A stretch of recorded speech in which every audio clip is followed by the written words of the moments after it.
You think Joel Embiid is the best player in the world? I think he had the best regular season. I don't know about best player in the world. I'd still give that to Kevin Durant or Giannis if I had to pick between the three.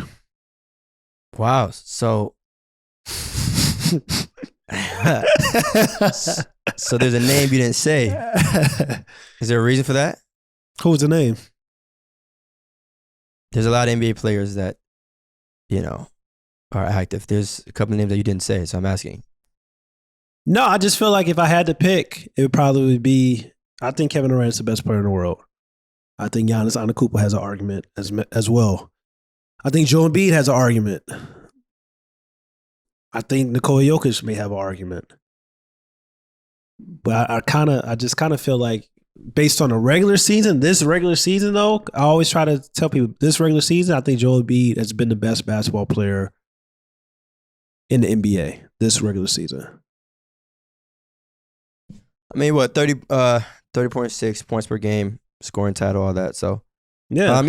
Definitely happy for him. He made it to the playoffs, definitely in MVP talk. I would say top 3 consideration and all that. So, but it's the playoffs. So now everyone starts at 0, of course. Everything that you did in the regular season doesn't really matter as much. But I just felt that as we kind of wrap up the regular season, it's only right to ask that, Yeah, but asking about who's the best player in the world, I mean, we know. I don't know anything. I still feel like I don't judge it based on just one regular season. Like I put out a top 10 list, and this guys that's not on my top 10 list for the regular season. That's definitely in my top 5 list regarding the best players in the world. So that's how I look at it. Well, okay. I mean, I only reason why I say is because I don't know if that's the case. Then what would be required in order for certain players to move? If there's a difference between top 10 players who had a great regular season versus top 10 players in the league currently, and I understand that there is a difference, but at what point do certain lists combine into one? Like, is it like? Well, and normally combines in the playoffs.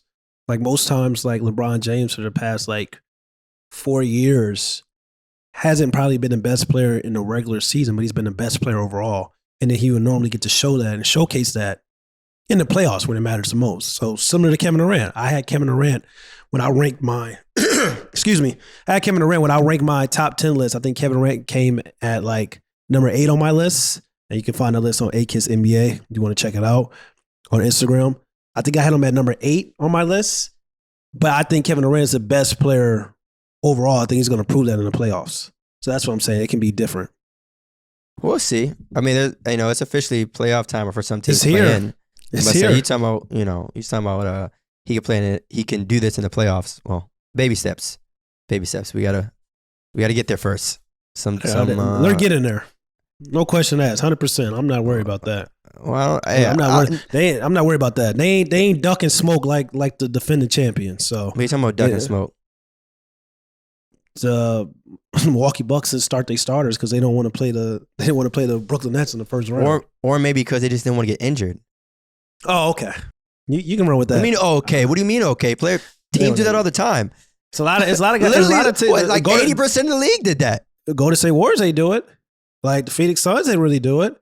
Like, but they had to. First of all, they had to play for something, and the way I see it, okay, fine. You take the approach that the Bucks wasn't playing for something. They weren't playing for seeding. They didn't have an opportunity to secure the number 2 seed. I think they did this. Okay, you're right. Here's the way I see it. Who's the NBA champions right now? The champions don't duck for smoke. That was not the question. I know who the NBA champions last year. This is a new year. This is a new year. They're defending champions. Yes, they are. But I don't know any. Kevin Durant came out and said yo, it don't matter who we play. Check ball. So maybe the Bucks feel that way. Maybe they feel like it don't matter where they play. Maybe they do. Maybe they do.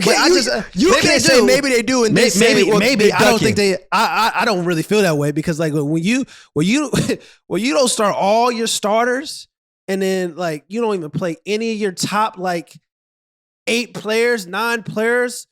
My goodness, I have to question that. It seems like you running to me. It seems like anytime Giannis' brother is starting an NBA game, it seems like you're running to me. You're trying to lose. Or you're just trying to remain healthy for the playoffs. And maybe you have the mentality of it doesn't matter who we play in the first round. Maybe you just think to yourself, we're not going to use. I mean, at the end of the day, we're talking about a team that just won a championship. So at the end of the day, we're talking about a team that is proven. Like, and so you want to run with, okay, the possible narrative of they don't want to play Brooklyn in the first round. Well, the way I could see it, look at it is, well, the fact that one team is actually in a playing game, that's a bigger problem than another championship team, being on some, they're scared. Normally the Brooklyn Nets will be playing in the playoffs. So, like, I get it. It don't matter what normal is. Whatever. We know the top 8 teams right now, historically in the NBA, these would be the Brooklyn Nets will be in the playoffs if we were going by historic times. Adam Silver wants to change formats and change rules every other year and stuff like that. Talk about adding an in-season tournament. Like, okay, all this new shit is cool, whatever. But, like, if it really came down to it, the Brooklyn Nets made the playoffs. Just like people want to talk about the Golden State Warriors last year made the playoffs. Like, I get it, the new situations in the play-in tournament, what it is, but it's whatever. It's whatever. I know whoever plays the 1 seed in the first round, that's the team that made the playoffs. That's fine. I understand that. I'm just talking about historically. But all I know is that come this past weekend, come next week, the Brooklyn Nets will be in the playoffs. I'll put my whole anything on it. Like, it's so easy to say that now, but you never know. Because I guarantee you, if I were to ask you if you thought they would be competing in a play-in game, then in the beginning of the season, you would have said hell no. You mean a team with Kevin Durant, Kyrie Irving, and James Harden? They're going to be playing a play-in. Now, obviously, that's not who they're running on the floor with now, but it's so easy to say that ahead of time. So you really don't know. Not really. When I know that playing an 82-game regular season, injuries occur and stuff like that, and then no. You would have definitely said hell no. We could roll back. Listen, if we were both considering that was a team that was going to win the finals, I don't think that we can sit here and say that a team that I thought could win the finals could also be in a playing game. What do we always say? Knock on wood. Like, if they're healthy, we always talk about health as a factor. We're not going to sit there and pretend like health is not health is the reason why LeBron James and his Lakers tenure, like, he hasn't, like. Please do not compare the Brooklyn Nets to the Los Angeles Lakers. No, I'm just saying, but health is the reason why LeBron James and Los Angeles Lakers haven't been as great as they probably. That is not a true statement. That is not a true statement. If you want to stick with that with the Nets, sure, you can run with that. That's not a true statement. Like I said, with the Nets, run with that because that is true. LeBron James, I don't switch gears to the Lakers. LeBron James injuries and Anthony Davis injuries hasn't been the cause of, like. That has been the only cause for the Nets. I can say that. I can say that for the Nets. It's been the main cause though for these past 4 years. Okay, I'm not going to switch gears on going back on the Lakers. That's true. LeBron James. Okay, when you talk about Father Time is catching LeBron James with injuries. It's not catching him for his play style. Like, it's taking him longer times to recover. Like a single sprained ankle is taking LeBron James weeks to recover. And historically, we've seen LeBron James bounce back the next game. So I'm talking facts. Like, I'm not saying nothing that's not true. Like, I can go down and look at LeBron James' entire career and look at his tenure with the Los Angeles Lakers and talk about his injuries and the time he's been missing. And that's probably have been one of the bigger reasons, not the only reason, one of the bigger reasons why the Los Angeles Lakers haven't been successful with Anthony Davis as well. That's not really saying much, bro. Cool. I'm done talking about a team that's not even in the playing game. Anyway, so to talk about the Brooklyn Nets again, do you think, right, that if they match up, who would it be? They would get the 7th seed if they go out and beat the Cavs, right? Or 7th seed, they go out and beat the Cavs in the first playing game, and then they would play the Boston 2 seed, Celtics. Boston. Who would have more pressure to win that series? It's going to be the Brooklyn Nets because of what we talked about, championship expectations coming into the season. They're going to have the most pressure. Simple. It's not even thought to me. It's Brooklyn Nets. We could break down those 4 first playing games. We got Nets, Cavs. You know, it's funny. I won't say people are asleep on the Cavs because, I mean, at the end of the day, in comparison to who they're about to play, it's going to be a tough one. Hawks, Hornets, fan favorites, LaMelo, and fan favorite, Trae Young. Well, depending on what city you live in, fan favorite, Trae Young. I feel a little bad for New York fans, though. Why? The mental behind hating Trae Young has gotten a little scary. Yeah. It's like, do you hate Trae Young more than you love the New York Knicks? You know, it's like, I don't know if you saw the video of like I seen it with at a baseball game, mind you, not like baseball. You know what I'm saying? Like it's my homie said they were saying at the Baby Keem concert out here in New York too. The F Trae Young chant. It's crazy. It's kind of nasty, but I guarantee you, though, if for whatever reason Trae wanted to demand a trade to New York, it'd be a major reversal. Of course. It'd be a major reverse. Oh, all of a sudden, we like Trae Young. I bet. Yeah, how you feel about that second game, though, in the East? Trae and Hawks versus LaMelo and Charlotte Hornets. It probably can go either way.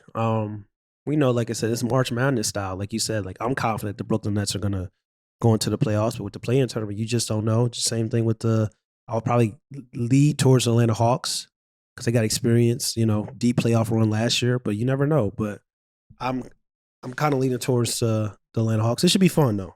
LaMelo versus Trae Young, it should be fun. Yeah, hopefully it's an exciting and entertaining game.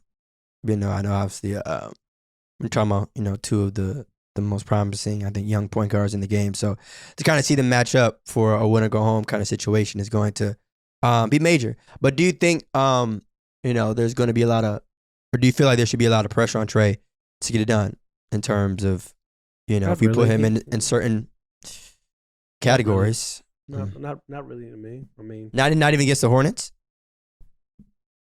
I mean, I don't know. I guess we'll find out. We'll see. I mean, Trae Young you talking about last year. You're talking about the defending champs. Trae Young coming off an Eastern Conference Finals appearances. We're talking about last year. So, I mean, I'm not really – no, he got time. He got time. I'm not really – I don't think it's too much pressure. Okay. There's pressure. To win a play-in game against the Hornets, absolutely there's pressure. I mean, like, if we were talking like, all right, could he beat Miami in the first round? All right, I get it. But, like, I don't think it's crazy or too much to ask for you to beat the Hornets. I mean, I don't know. It depends on what because one minute you looking at it's like they're a 7th seed for a reason. They're a 9th season for a reason. The goal based on what you be saying, like Hawks are a 9th season for a reason. Who? That's what you do. That's what you do. You be like they're a 9th season for a reason. Not if they're playing the Hornets though. Not if they're playing the Hornets. I mean, what are we doing here? The Hornets are 10th seed. The Hawks are a 9th seed, right? So my point is, if we're going to for a reason. Okay, so my point is, if some people feel that Trae Young is a top 5 point guard, I don't think it's a crazy task for you to go out there and be a 10 seed in a win or go home situation. That's all I'm saying. Now I don't feel right that like if you don't make it to the Eastern Conference Finals or the Finals, then it's like, oh, he's trash. But if I'm asking you to win one game where you're the best player on the court, that's not especially for Trae Young, that's not a crazy request. I don't think that's me asking. You know what I'm saying? You do anything outrageous. All I'm saying is the seeding. If the seeding is going to matter, like with other teams, it should matter with all teams because at the end of the day, it's a team sport. Correct. At the end of the day, Trae can drop 50 and 10 and they could still possibly lose. I have a problem with that. What? if you, all right. I'm just saying it happens, though. It happens. I don't know about that. I don't know if there's been too many players that drop 50 and 10. And even if you're using that as an example. No, I was using that as an example. For players to go that crazy, especially in a winner go home. Now, if that does happen, we'll address it then, right? Because I can't sit here and say and give you my opinion on some shit that didn't happen, right? Obviously, the way the game goes, shit like that, we'll adjust accordingly. But it's not like I said. Now look, if Trae goes off for 50 and 10, right, and the next leading scorer has 7, right, and then you face a Hornets team who they have 4 guys who get 20, okay, whatever, right? Like there's certain things that happen, but like I said, we'll adjust and. That's why the games have to be played, right? That's why that's the point of a preview, so that when the game gets played, now consistent. As long as we being consistent, of course, that's all that matters to me. Of course, and matchups matter too, right? If again, Trae playing the Hornets versus him playing the Raptors or playing the Heat, or I'm saying just an overall team that has a higher seed and better structured team. That's all I'm saying. And same case too. LaMelo is still young. LaMelo still has time. There definitely isn't as much pressure on LaMelo, of course, with him being a newer player in the league. But I don't know. Hopefully, we just see an exciting game. I think with these plans, I personally am not looking for much like, all right, there aren't going to be too many judgment calls. There aren't going to be too many shifts in my rankings based off playing games. You're just at this point looking for. Well, yeah, I mean, right, it just depends on who keep my attention for 48 minutes. Because some people have shifts, some people gonna have shifts when it comes. People have shifts for the regular season, so it just depends on who you ask. Like people value certain things more than others. Like I value overall body of work. I value playoffs more so than I value the regular season. Because, like I said, Steph Curry is probably not in my top 10 list when we talk about players this regular season. He wasn't actually. He was an honorable mention, but like, am I gonna really sit here and say that Steph Curry's not a top 5 player overall because he didn't have a top 10 regular season this year? No, I'm not gonna say that, but some people will. Well, and that's another thing too, and protecting yourself or just in general, that take is like acknowledging that some of it is because of injury, right? Like some of it is because of the fact that games weren't played. And the fact that, that's not you saying that he's not a top 10 player in this league. That's you saying he didn't have a top 10 regular season. And I think it's important for us to establish and identify the difference really between those two. It's like, both things can exist, but longevity is important, right? I think people tend to forget that, especially when we're talking about this season. Not like, okay, top 10 of all time that's still actively playing. It's like this season. For 82 games, who was a better player, who produced more, but I think, though, of course, Stephen is definitely going to be needed in the Warriors run, just like I feel Ja is going to be needed in the Grizzlies run. And I say that because despite how well both those teams, have played or whatever, that you're going to need your best player come playoff time. Like all that other stuff is it's good, right? During the regular season to still win games, to keep the momentum and all that. You don't want to miss a beat when your top guy's out, but call a spade a spade. When it's playoff time, when it's late April, you need your guys. Now who would you say is more pressure on?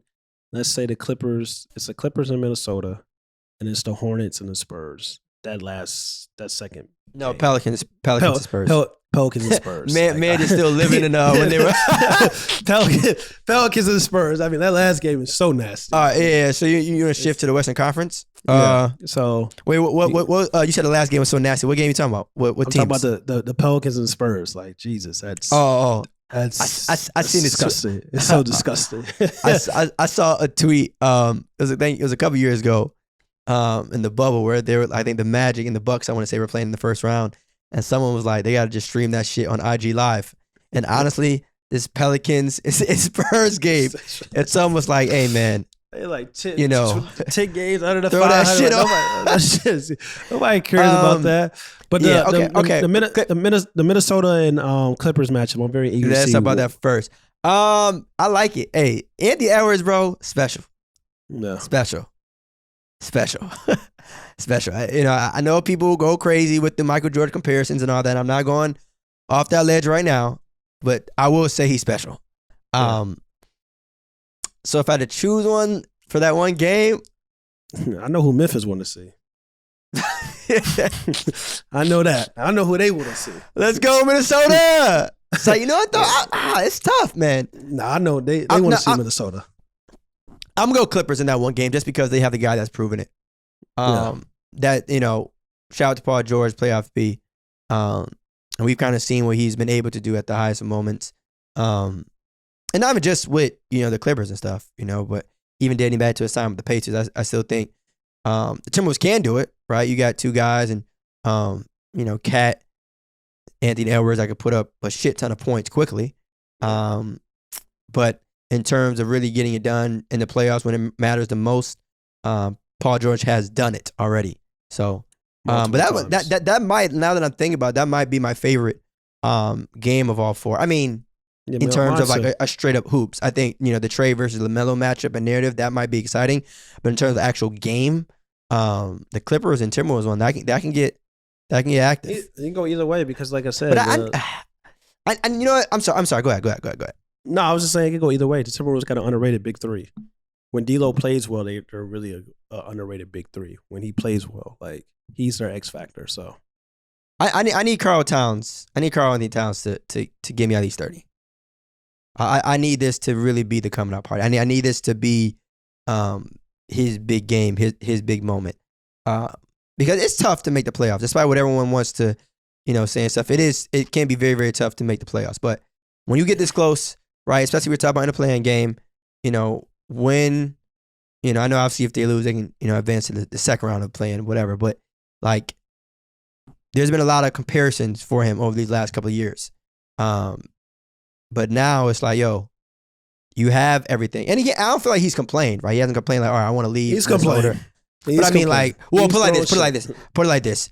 It hasn't been anywhere near as crazy as we've seen others. Yeah. Like we've seen some blatant. I just don't want to be here. So, but I mean, like I said, at the end of the day, regardless of who drafts you, it can be challenging to be in a situation where you're not winning as many games as others, be talented, come from a great program like Kentucky, and still be as patient or extremely loyal that some players, you could be. But now it's like, all right, well, I hear you, but now you have the opportunity to change that. Yeah, I picked him to go to the playoffs at the beginning of the year. Damn, this podcast is flying because I remember us talking about that. Shit's crazy. Yeah, no, I picked him. I picked him. They were my team that I thought was going to make the playoffs in the West because, like I said, they got an underrated big three, and Cat has shown up this year. Cat has been phenomenal. Like I said, was a borderline top 10 player this year. He's been special. And Anthony Edwards is he's a star in the making. Like the guy he's special. Like this guy is cold, 3-level assassin. Like just gets it done. And like I said, I go back to D'Lo. D'Lo is the ultimate X factor for them because D'Lo some nights looks like, he's that guy that we constantly forget about when we talk about like the top 25 players and under, and we talk about like in that top 10, like how come we don't mention him often in that top 10? There's a guy that had a playoff run with the Brooklyn Nets. Like he's special. His game's very pure. Elite passer. I think Patrick Beverley brought that intensity, that dogness with the Minnesota Timberwolves. I think he's been was a key pickup for them this year as well. But if I had, I probably still roll with the Clippers though, because Ty Lue's the best NBA coach in the world in my opinion. And then Paul George, just like I said, he's proven. Them guys, coming off of Western Conference Finals appearance last year to get healthy. Norman Powell's a champion. He's been there. He's played the highest moments. Like Reggie Jackson is back, looking like Reggie Jackson before the injury started to occur with the Detroit Pistons. Like he's been showing out these past couple seasons. What started down in the bubble, but like it's been good. It's been good for the Minnesota Timberwolves and the Clippers getting healthy. Like it's gonna be a good matchup for sure. Yeah. It should be a good game. Now, last but not least, we have the last game of the play-in tournament. I would say I was about to violate, but let me remain calm. We have the New Orleans Pelicans. This Pelicans Spurs game is like that. It's like that 3:30 freshman game that you don't really want to pull up to. It's like as a varsity player, it's like you got to get to the gym early just because you got 3 games that day. It's like, oh shit, we gotta right after watch school. This shit right after school. You know what I'm saying? Nobody really there and shit. But you gotta bear through it in order to watch the rest. Pelicans, I guess. I mean, yeah, I'm probably Pelicans. I feel forced to like. They got the more. I'm just gonna roll with the team that got the more talent. CJ McCollum and Brandon Ingram. Like, they got talent. And one will say that like, CJ McCollum hasn't been there all year. So when he's been there, they've been actually improving. They've been competing. They've been winning games since he's been there. So like. We got to kind of put some respect because it was just Brandon Ingram running the show this long time without Zion and stuff like that. And then that roster that they kind of put together. It was getting nasty. Yeah, I was going to say. Nasty. That guard play was terrible. And people were talking about they bet the whole house for CJ McCollum. Damn, I would have bet the whole house too. Shit. Like, what are we saying here? Like, hey. Hopefully, Zion, if you listen to this, feel free to, pull up, come back, get healthy. Get healthy if you're able to play. Just one game slide.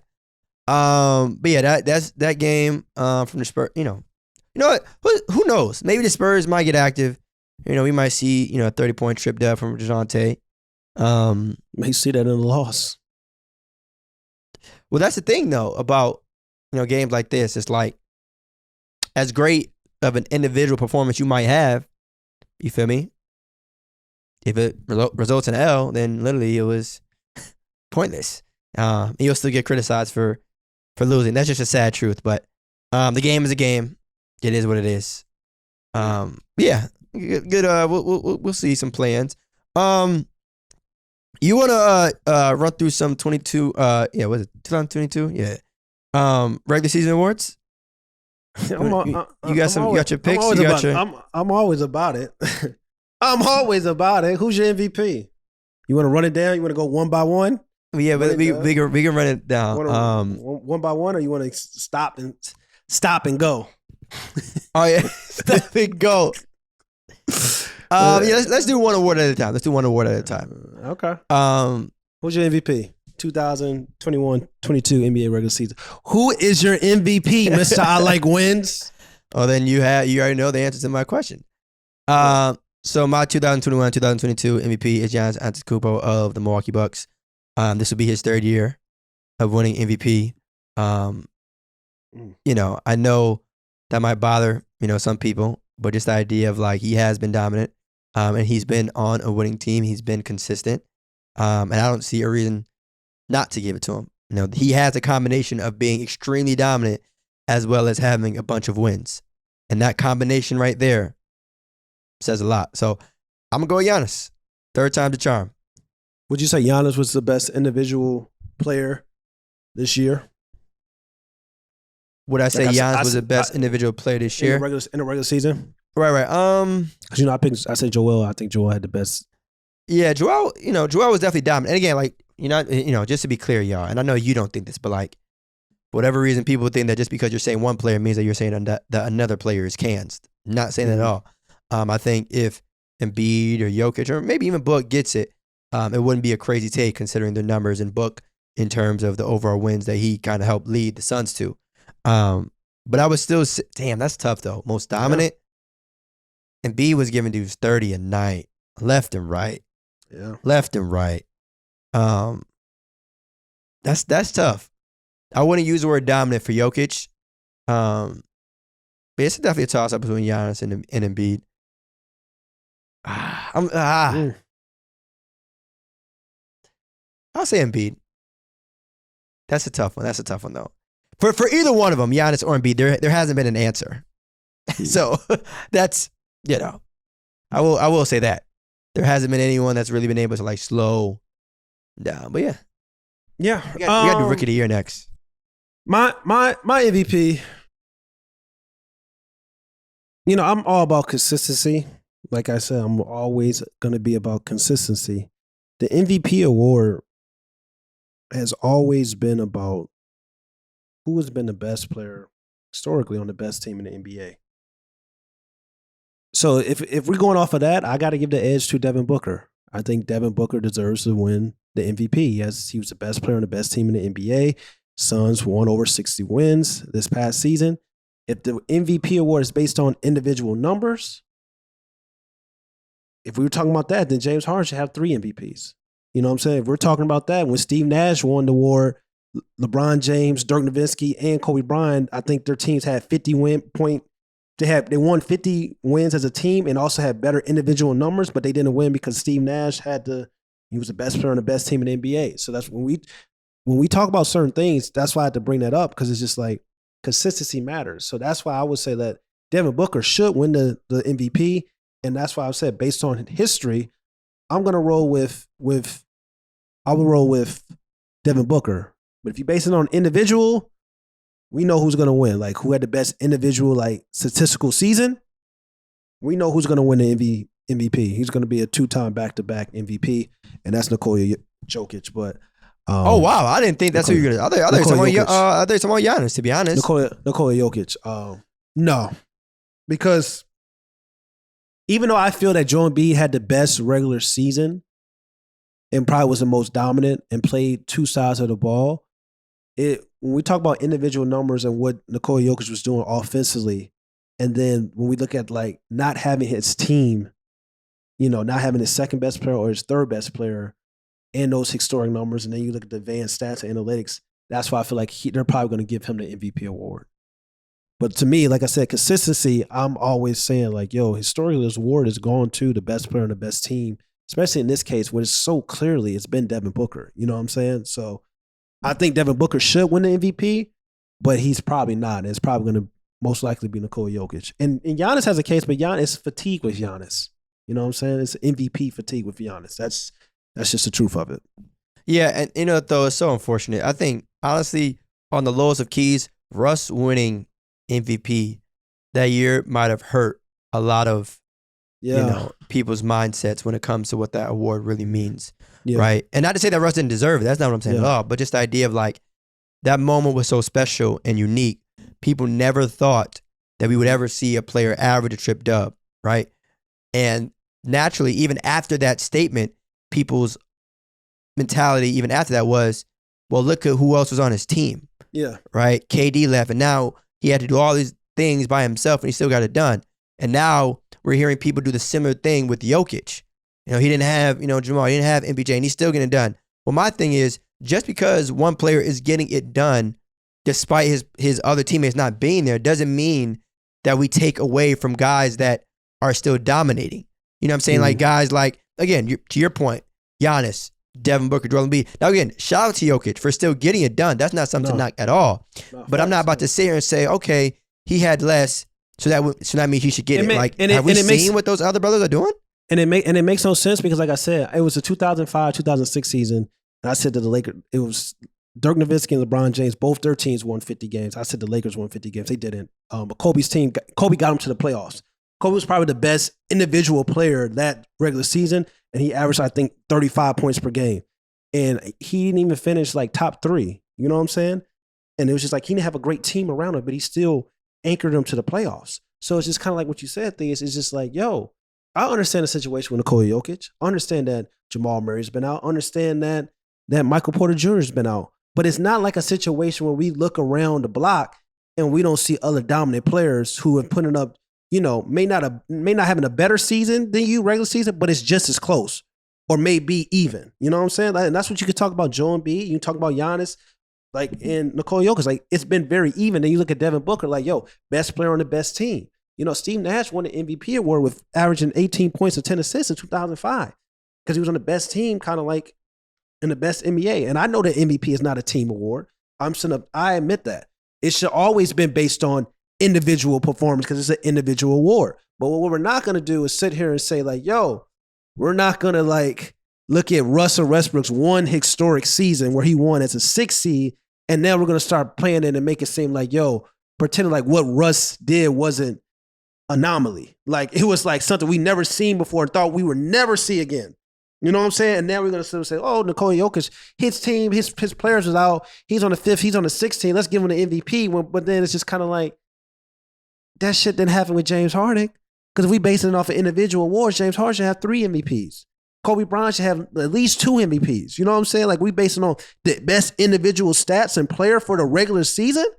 That's what I'm saying. It's crazy. It's really crazy to me. But I mean, other than Russ, and I will say though, it hasn't happened before. Yeah, right. Like other MVPs have won. Yeah, right. So like, even if some people feel like, okay, this player deserved it because of individual awards, at the end of the day, there's evidence and proof that those other guys that did win it won more. Yeah. Right. So at least, even if you might disagree with it, at least we can identify that there has been some sort of consistency. But now that Russ won it, that opened the floodgates to everything. Now that changes everything. And it's crazy things because people are gonna love to point to that Russ winning it, Russ running as a 16, but it's just like, are you idiots? That's how I be feeling. Like, people are idiots. Like, how can you sit up and put Russ season as an outlier, knowing what he did, knowing what the narrative that happened with Kevin Durant going to the best team in the NBA, and it's just like then Russell Westbrook averaging a triple double, and it's not like that season Russell Westbrook put up a crazy season.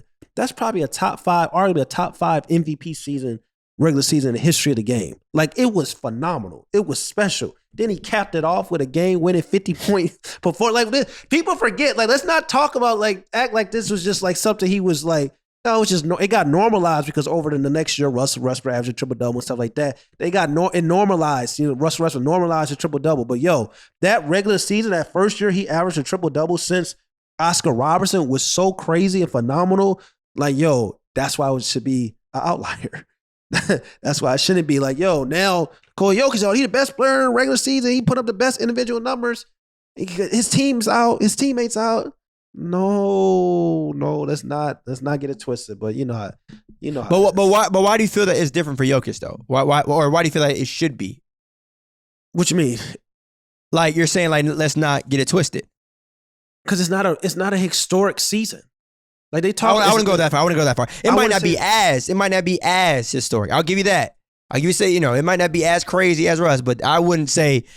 It's a historic season. I watched LeBron James do that shit multiple times, bro. Like I watched LeBron James do it in 2018, and he didn't win the MVP. Now that might be voter fatigue to your point about the Giannis thing. But LeBron ain't won in like 10 damn years. Fatigue. Fatigue. I mean, bro, if we talk about Giannis fatigue for like what 2-3 years, and you just mentioned LeBron, that's a decade. So clearly that's even more fatigue. Yeah, I don't know, bro. It's just I don't know what the thing about Nikola Yokic, and I don't know. I don't think I guess it's a historic season. I guess like they no, it is. They made that big deal about him. What was it like 20? What was it, like 2,000, 1,500 or something like that. 2,000 points, 1,000 rebounds, 500. That's just, I want to say those are the exact numbers, but yeah. And I think Russ was like 1 year shattered that. Like it was like 2,800 points. Like it was like that's what I'm saying. It was just like that's what I'm saying. Wilt has a crazy one. That's what I'm saying. Wilt has the crazy one. You were talking about the story. Wilt's one was wild. Wilt was wild. Russell Westbrook had one that was another wild, and I'm just kind of like they kind of gassing it. But I get it. Like but again though, like it's cool. It's cool. It's cool. It's cool. That's all I can say. It's cool. Like if you want to give Nikola Jokic an MVP, but it's just like off it based on individual performance, cool. I'm not mad at it because at the end of the day, I've always wanted this. My only problem is historically it's never been that way, and y'all want to change it because of Nikola Jokic this season played without Jamal Murray and Michael Porter Jr. When I done seen some crazy ass regular seasons and performances where we talk about like, yo, like this guy is definitely the damn MVP and they didn't have a chance. It's crazy. It's crazy to me. That's crazy to me, man. It's crazy to me. Shit. I mean, Damian Lillard, 2019, 2020 season. He was doing what Nikola Jokic did. Going crazy. Then I don't even think he finished top 3. Basically the exact same thing, Theus. CJ McCollum was out. I don't know if I'll get that crazy. Bro, it was basically the same thing, bro. It was basically the same thing. You gotta go. We gonna have to. No. You gotta roll the tape back, but it was crazy. Dame was getting busy. No denying that at all. Kobe Bryant 05, 06, 35 points per game. Allen Iverson 04, 05, 31 points per game. But were these individuals? T-Mac 2002, 2003, 33 points per game. And it's funny. I was getting ready to ask, like, were they winning? But I mean, if we're talking about a guy who. Yeah. Well, the answer is no. But if we're talking about the comparison, Jokic isn't. James Harden was a top 4 seed. Damian Lillard was a 6 seed. Like, well, in the James Harden situation, who won it instead? Giannis won. Yeah. So I don't necessarily have a problem with that because that's how it should be. My problem is like they're basing things now. We're talking about the best individual player for a regular season, and their team is not a top 4 seed. What the hell are we doing? That's my problem. Okay, let me find out you like winning now.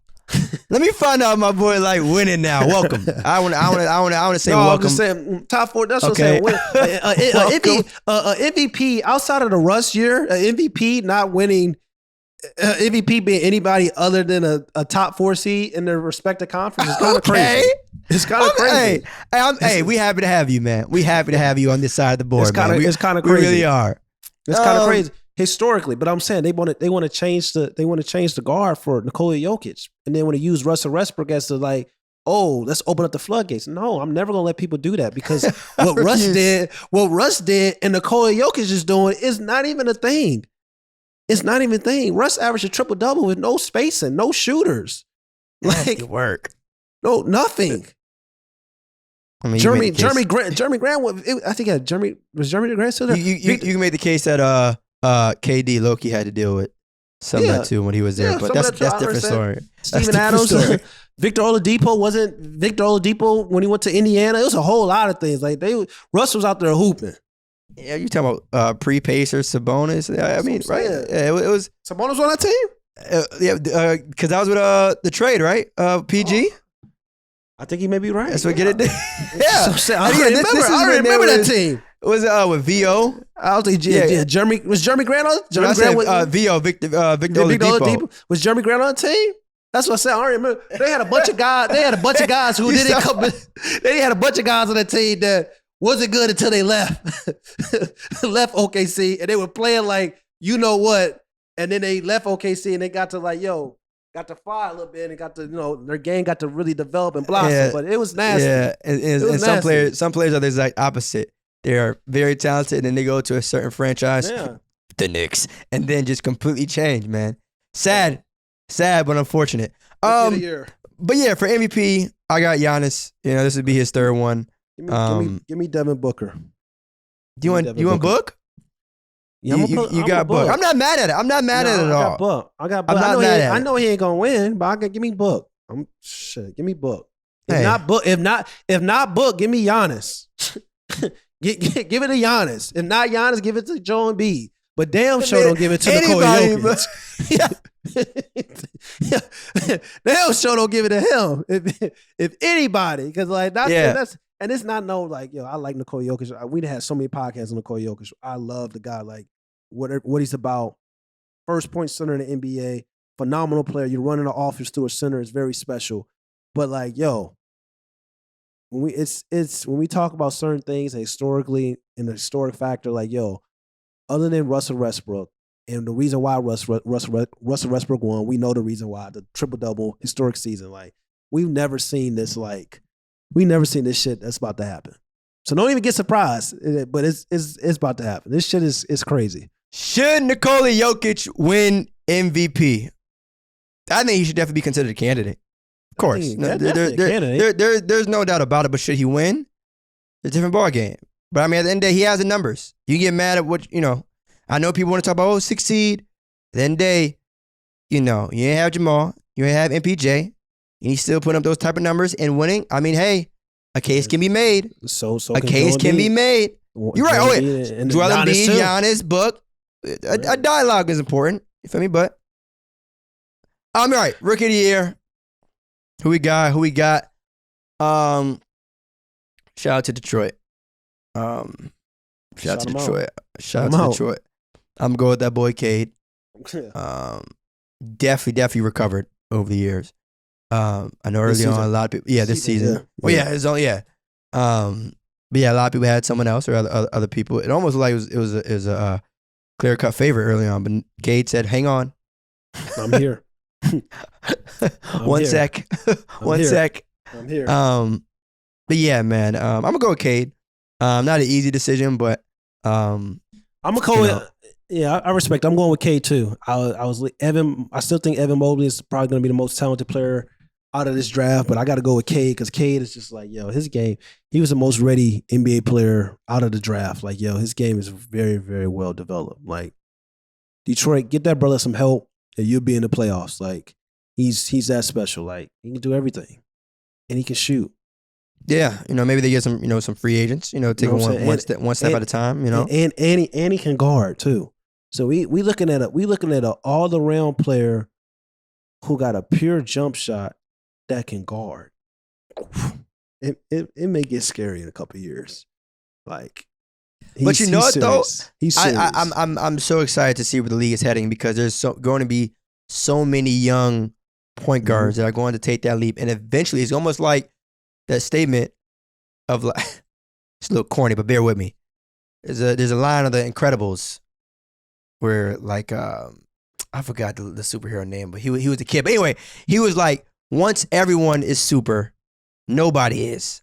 And I think we may end up realizing that with these point guards. If everyone, right, is rated at a 92 or 93 or whatever, then it's all right, who the top dog? Who the ace? Who the number one? Who's the king of the crop? And you know what this? And that's going to happen because that's when it's gonna. I don't think anybody other than possibly Giannis, maybe Luka, that's really when we start talking about we had guys that was competing for that GOAT title for years, for decades. We had Michael, we had Magic before that. we had Kobe, we had LeBron. But out of this next like generation, like I said, maybe Luka. I don't know. Maybe probably the guy that has the most potential. Maybe like I said, top 5 potential. Okay, but like maybe can get surpassed that. It's probably Giannis. Both of those things are still kind of iffy. Who knows? But like after that, like the league is going to be very, very balanced. Like we're not going to really have like this like guys that's really like trying to catch these all-time debate. It's just going to be like you said, bunch of guys that are very very balanced, and that's going to create like parity in the league. And that's going to make it even more fun. Yeah, it's going to I would say to be even more clear and firm on the age and target that we're talking about is like I would say players under 29, right? Like players that are maybe not be rookies, but they're also not, OGs, if you will. So the LeBrons, the Stephen, the KDs, I would even low key borderline even throw the Kawhi in that group, in that tier. The Dames, it's like, James Harden, so on and so forth. And so it's like, who is it going to be? But that's a good thing though, because even you mentioned Luka. Some people might feel like it's Tatum. Some people might feel like it's Devin Booker. Some people might feel like it's a dude that didn't even play right now. Yeah, that's what I'm saying. Zion. So you don't know. And the good thing about that is none of them have won anything. Yeah. So it's like, hey. That's what I said. And you kind of give the edge to Giannis because like he's in that middle, like still with the young guys, still with the older guys. Kind of, he's like in the middle. He's like the middle child. Yeah, so Giannis. That's what I'm saying. He's probably the only one, if we start thinking about that can really compete for that, like, start talking about all-time stuff. Like, he's probably the only one that's going to probably have those expectations going forward. Oh, yeah. Giannis, he's going to have to be viewed as the way LeBron was in terms of his league and then everybody else. Like, it would be a shocker to see if you don't go to the finals, right? Especially, I was getting ready to say in the Eastern Conference, but I mean, we still got some heat coming out there, but so we both Embiid too. We both agree with Kate. 6 men of the year. 6 men of the year. Who we got? We all should agree with this one. Who? What you mean? The number one team in the Eastern Conference. Best shot creator on that team. Tyler Hero. Easy. Bro, so good. Got a song named after him. I mean, hey, they got the number 1 seed. It's pretty much a lock. Yeah, I mean, look, Tyler Hero winning 6 man of the year is pretty much a lock. No shade to anybody else, but I don't see it even really being too close. We talking about a bucket getter that's on, the best team in the Eastern Conference. And like I know people have mixed opinions and all that, but at the end of the day, buckets are buckets. And when it comes to Tyler, it's clear as day that, he's going to get it. All right. Well, I literally do. I'm about to say, I don't have any pushback. Yeah, most improved player of the year.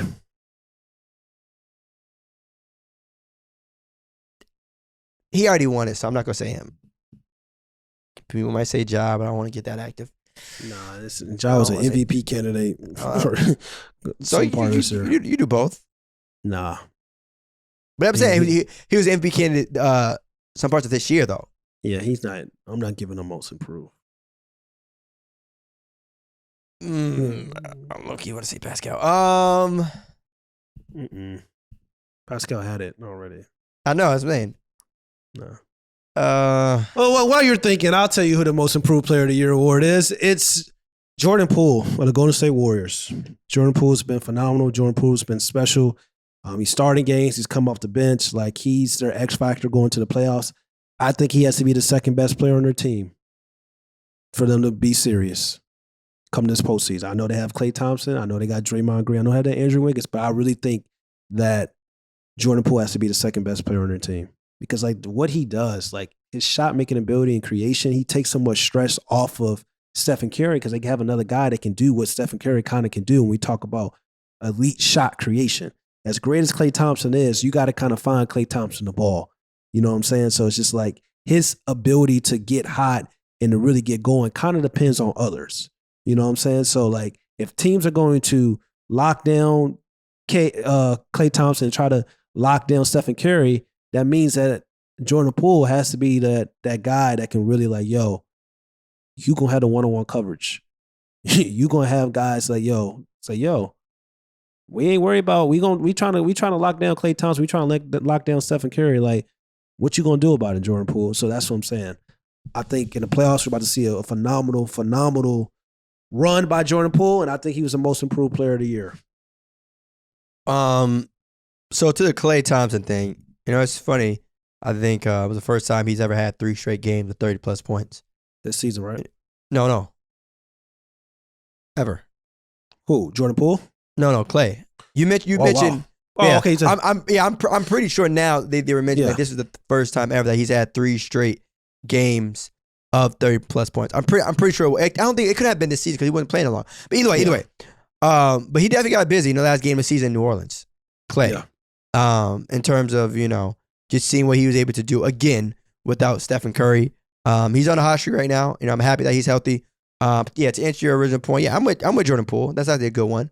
I'm happy that he's been able to have such opportunity, right? Like, it's unfortunate to see so many guys not be able to be given a big stage the way he has, and also to make the most out of it, because you get a lot of guys that ask for it. You got a lot of guys that want it and request it and then fold.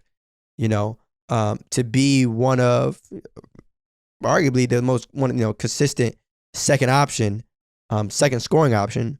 When you talk about Stephen Curry being injured and Klay Thompson being injured and things like that, him being there, and I know too, Warriors fans and stuff, the inconsistency with how he's been treated, right? Being in the doghouse, quote unquote, and all that during the season, but still, I feel like keeping a level head and still performing at a high level.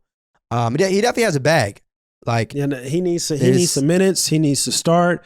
Even when Stephen Curry comes back, all that, put him on the bench. No, that brother needs to be in that starting lineup. Like, he needs to go, because I'm more confident in him and his ability of being consistent more so right now than I am in Klay Thompson. Because at the end of the day, I love Klay Thompson, but he's still coming off a serious injury. So it's kind of like, I know he's had an up and down year with the Golden State Warriors, but like, I just feel like you kind of got to give the guy the ball who really can like take some stress off of Stephen Curry for his like playmaking, building, shot creation, and just like overall like movement. Like, the way Jordan Poole moves with the ball in his hands is different than the way that Klay Thompson moves with the ball in his hands. So it's just like you kind of want to let Jordan Poole kind of be the second guy to run that show right now, at least. Yeah, for this season at least. You can get a lot of pushback. Just a heads up though for what you just said. I understand what you're saying. I would say though, saying he's a second, and you correct me if I'm misquoting you, but being the second option versus being the second. Hold on, let me word it. So I play this. If I need a bucket, right? Obviously you got Stephen Curry, duh. You want Jordan Poole next. Okay, all right. And that's different though. In my opinion, that's different than hearing like the second option. It's slightly. Because when I hear like, all right, I need a bucket, that means give him the ball and get out the way. Right? That's not who Klay Thompson is, right? That's, he's not an isolation kind of guy. But that doesn't mean that he can't be the number 2 option. I still think that in order for them to win, Klay Thompson has to be the second best scoring option on their team, right? Like, I know if you want to make the case that Jordan Poole has to be the X factor, right? Jordan Poole has to be the guy that's like, okay, he may be the difference of him getting 22 a night versus 7, but it's still Klay. I think to win it all, I think Jordan Poole's got to be the second best player on the Golden State Warriors this year to win it all, for them to go far in the playoffs. I really do. I really believe that. Because I just feel like Klay Thompson, as great as he is, he's been very inconsistent, and I understand it because he's coming off a serious injury, and also Klay Thompson not really guarding like the way he used to guard either. So it's just kind of like, if he's not, and he's being inconsistent on the offensive side, and he's not guarding the way he used to guard, it's just kind of like somebody got to take pressure off of Stephen Curry. You know what I'm saying? Especially in the half court. And I feel like, that guy has to be Jordan Poole. So I don't know. I may get pushed back, but that's just how I view it. That's how I see it right now. I would hear you if we were talking like about the Nets or a team that I feel like either prize themselves or they have two guys where like you could really just give them the ball, get out the way, and you'll be all right.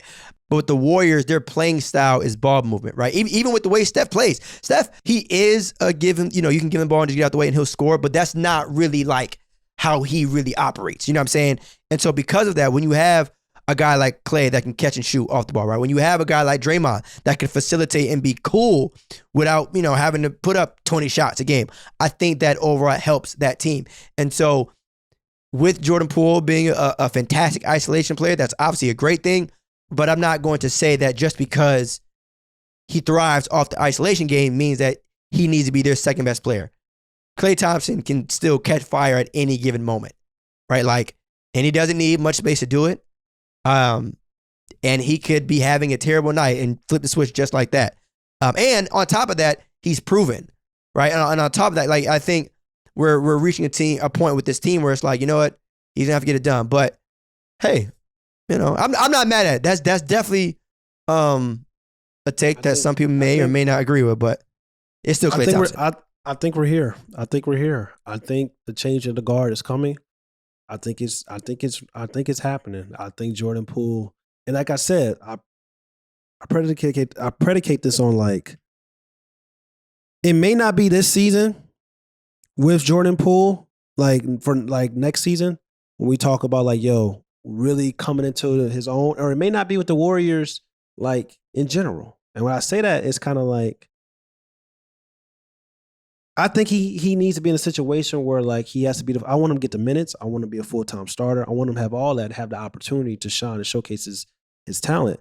And I feel like he has to do that in order for the Golden State Warriors to really go on a great run. I said that already, but like, I don't know. I'm worried that the Golden State Warriors are going to probably be stubborn, and like some people are going to say, like you said, there's going to be a lot of pushback with this because people are going to feel like the way they feel about Klay Thompson.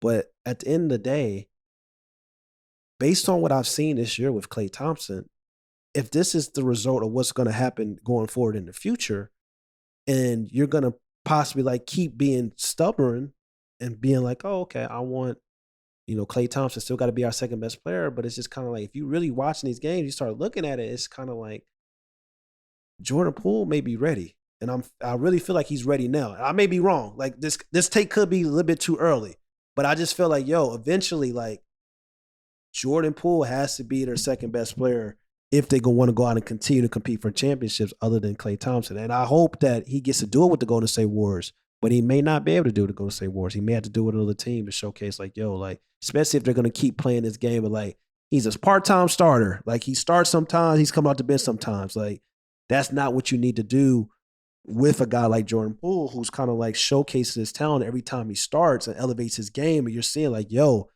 this brother's really here. Like, what are we doing? Like, I understand you got Klay Thompson. I understand you want to hold on to the historic, like, Golden State Warriors of Klay Thompson being the second best player, but Klay's not really guarding like that. Klay's being very inconsistent.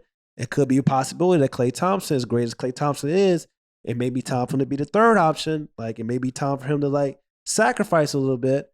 It's just kind of like, what are the Golden State Warriors going to do? And I think this run right here is going to tell a lot. Either they're going to be like, Jordan Poole, all right, we're going to give you the minutes. We're going to be a full-time starter. Or they're going to continue to say, okay, Stephen Curry's coming back. Jordan Poole, you go to the bench, and we're going to still run this with our original big three. So only time will tell. Yeah, and I mean, too, you talking about, another player we didn't even mention was Andrew Wiggins. But,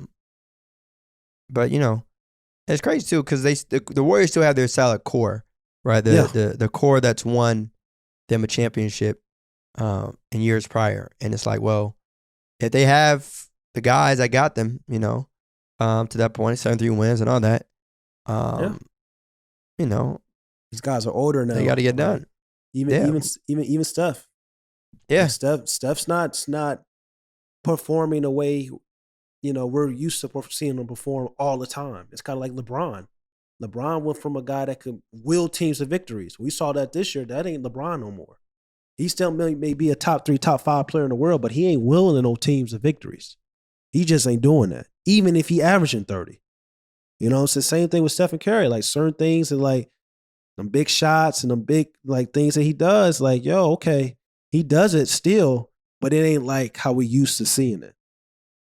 So That's crazy, man. That's crazy. I hope people really cherished those moments that we that's saw what I'm saying. LeBron. It's Like video game Bron, like on some like yo, like I don't think people really understand like how wild it was to even consider the fact that we legitimately thought that Cavs teams or those Cavs teams in the past could even keep up with the Warriors teams, right? Like really think about that. There are some people giving the Especially Cavaliers a chance, like especially maybe not. I don't don't know about with KD. in 2018, and also I see a lot of people. But even still though, but the fact that like you can even say maybe they might that you know what I'm saying, that's crazy. That's crazy. That is literally on paper the best team of all time, and to know that LeBron was bringing enough type of fear and hesitation in people's picks to say, you know what, they might, it might happen. That's crazy. Even at the age of 37, where you were talking about like, them being an AC, right? I mean, it's LeBron. I still got it's LeBron. Anything can happen. At 37, we still was like, that's crazy, bro. We're looking at this right. We don't know. It's like shit. Anything can happen. Like then LeBron got hurt. It was like, all right, it's officially over. Like, all right, we need an official. All right, that's the only way you can count LeBron out. If he's not playing, then all right, hey, it's clear for the team. But if he's playing, shit, man, I don't know, bro. You know what I'm saying? They might. Who knows? But yeah, all right. What we got? Defensive player of the year. Bam Adebayo. I'm not mad at that. My defensive player of the year is Bam Adebayo from Miami Heat. He deserves it. I'm happy for him, man. We about to have 2 players, Tyler, all right, get 6 man of the year, and Bam getting defensive player of the year. It's about time. It's about time he get one, man. Like, give Bam the respect he deserves. Straight up. I know Miami has a very balanced roster. Okay, but it's time we give Bam the respect he deserves. We talk about guys that can guard 1 through 5. We talk about guarding, being able to switch and contain. Give Bam the award. It's time. It's really time. Call it what it is. Can play point center a little bit too. Initiate. Come the on offense, now. Run the offense a little bit. Get guys open shots. DHOs, and then going up for a lob. Like ain't too many players like that. Yeah, I respect it. I'm just trying to think of them. I'm just trying. It ain't no rule. It ain't too many like that. Yeah. You know what I'm saying? That can really, that's really that versatile. Yeah. You know what I'm saying? Like it's about time we. Hey man. No, I love it. Hey man. I love it. I'm not mad at it. I'm not mad at it. Hey man. I'm not mad at it. It wouldn't be me though if I didn't represent for the perimeter defenders. Marcus Smart. This brother's a hustle player, Hall of Famer. Like, guys just hustle. Like, when we talk about loose ball recoveries, we talk about deflections, when we talk about offensive rebounds, when we talk about doing anything, the gritty work, the grind work, the work that the people don't want to do, taking charges, like guarding the perimeter, switching out on bigs in the post, still making them uncomfortable. Like, this brother gets after on the defensive side of the ball. Like, I would love for Marcus Smart to win and be like the first guard since, I believe, probably is it Gary Payton to win the Defensive Player of the Year award. Bro, you know how long ago? That's crazy. I'm rolling with Marcus Smart. I'm not mad. I like the way Marcus Smart plays. It's not, Marcus is on very, very similar, not exact, but similar to Russ. And that, even when he does something so small, it might get blown up into like he's doing this or he's doing that. Yeah, the long contested twos. I know. Yeah, I know. Wait, the what? The long contested twos and his shot selection. I know. I know. I was just talking about the defensive end. Like, how some people gas certain things because of like, he didn't do this, whoop-de-woo. It's like, all right, well, Marcus Smart is really the heart and soul of that Celtics team, right? Like, they don't get to this point. You talk about the Celtics being one of the best defensive teams in the league. That don't happen without Marcus Smart.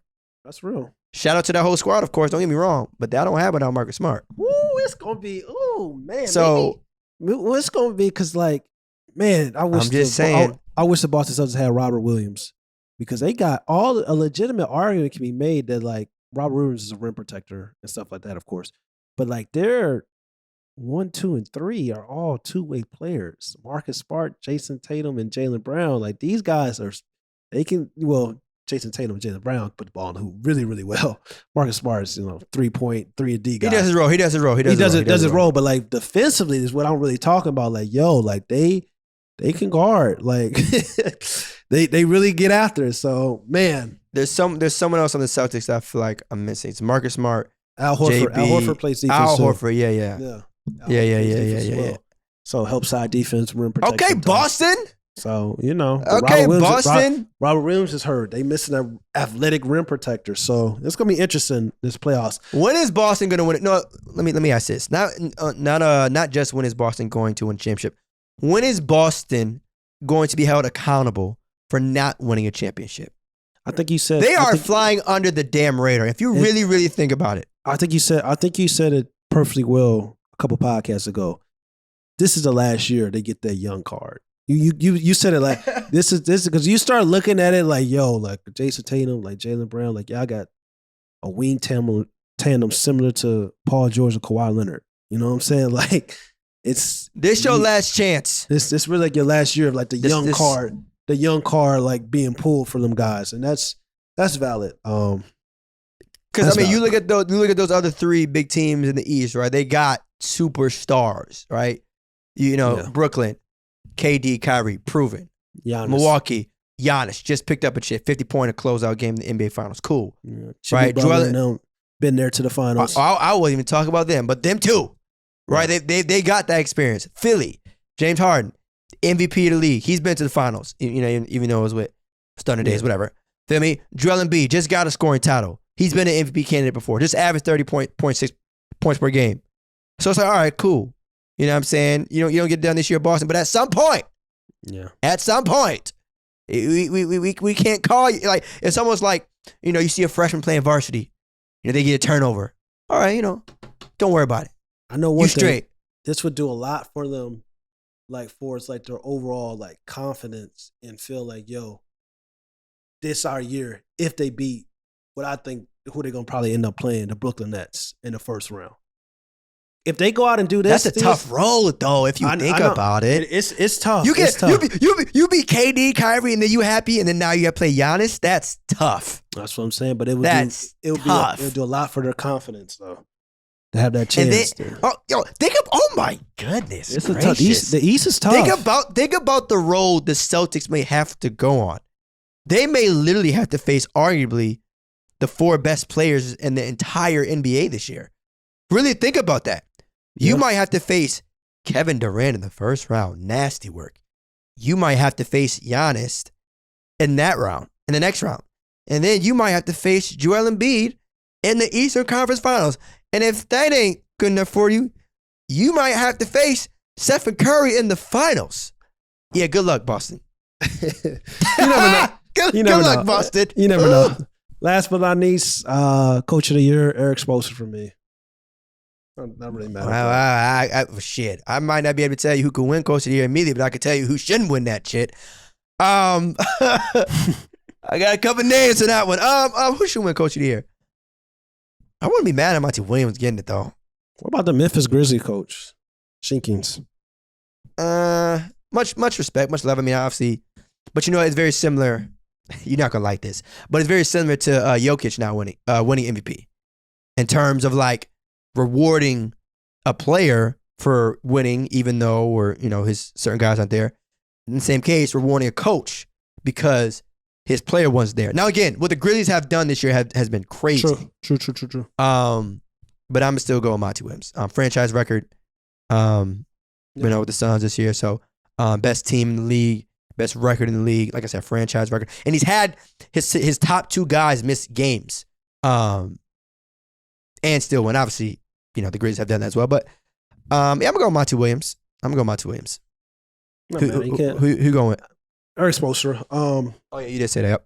Could Nick Nurse has an argument. Oh, Nick Nurse has an argument. He has an argument. Damn. Nick Nurse a bad man. Nick Nurse has an argument. Nick Nurse a bad man. Damn. And it's crazy because we haven't done our like who we picking. I'm sure that'll be the next pod, like picking to win like the Eastern Conference Finals, like matchup. Oh yeah, we gonna say that. Let's get the JV games out the way, and then we can pod it. So then we can because I'm close to picking. I'm close to. Say it. I already know what you're ready to say. Say it. I talked that dude out of here. I talked a little bit about in the cap or no cap about the Philadelphia Sixers not making it past the first round. But I'm ready to get spicy and say that the Raptors gonna beat the Sixers. I'm ready to get real spicy because I really feel like Nick Nurse is gonna really game plan for Joel Embiid. Like he about to see some coverages like Giannis saw back before Giannis got over the hurdle. Over the hump. Like it may get serious. It may get scary for the Sixers because they got bodies to throw at Joel Embiid. And then you know what? They throw all they defensive coverage at Joel Embiid, and you know who gotta beat them? James Harden. And what I've been seeing this year, I love James Harden, but I'm not as confident as I was in the past. Let's put it like this, because like James Harden is basically right now, this regular season, he's basically like the way he's played, he's kind of playing like a Steve Nash. The way Steve Nash won the MVP, that's what James Harden is right now. And probably going to be going forward for the next like 5 years for once he signed his next contract. This is probably this version of James Harden we're seeing right now is probably this James Harden we're going to see going forward. Like his first step is not what it was. His creation off the dribble is not what it was. Like he can still get you assists. He can still get you points, but it's not like, you know, he's at like 2021. He used to be getting that in a quarter, a half. You know what I'm saying? Like it's getting kind of, different. It's getting kind of different. Man's got question marks. It's getting kind of different right now. And I hopefully I'm proven wrong, but we'll wait for that preview. We'll wait for that preview. Yeah, we're going to have another fire pod. So we got playing games Tuesday, Wednesday, and then we got playoff games this weekend. So yeah, we go. Oh yeah, we got to have the full preview predictions. You already know we got y'all. Just like that, y'all. You already know. No pump fakes. We gone. Couple housekeeping items. Make sure, all right, 5-star rating, Apple Podcasts, Spotify, Facebook, wherever you get your podcasts. All right, and as usual, smash that subscribe button on YouTube, all right? Enjoy these playing games, y'all. All right, enjoy the playing games because the next episode, we active with the 8 teams from each conference. Let's get it. We gone. Peace. It's your boy, M.I.K. Smith, also known as AK. Make sure you guys go follow No Pump Fakes wherever you get your podcasts.